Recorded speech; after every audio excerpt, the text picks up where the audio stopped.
From this to this, o, diba? Ang ganda na naman nga pong tingnan ko, Marites, dahil nakaayos at puno na naman nga po ito. Ito na nga po yung pinagpuyatan namin kagabi ni Jowa na ayusin. Napakaganda rin talaga tingnan ng mga istante pag puno nga po iyan. Dito naman nga po banda yung lagayan ng aking mga gamot, pati na nga rin po yung ibang mga hinahanap sa aking tindahan. Pintuan naman nga po namin ay nakasabit nga po yung mga chichirya, ayan, at inayos na nga po iyan ni Jowa. Mas magaling din talaga siya sa akin mag-ayos, Marites, ng mga chichirya dahil ako nga po ay basta na lang lagay.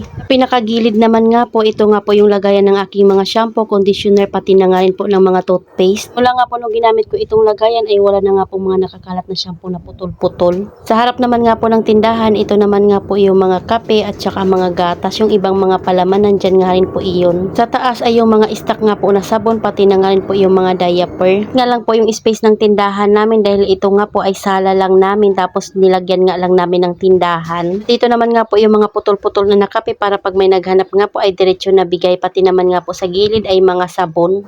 DIY nga lang din po ito ni Jowa. Pinakataas naman nga po, andyan nga po yung mga bar. Ito naman nga po yung itsura sa harap ng aming tindahan. Mga gamis, pati na nga rin po yung mga biskwit ay dito nakalagay. Ito naman nga po yung itsura ng kabuuan niya, Marites.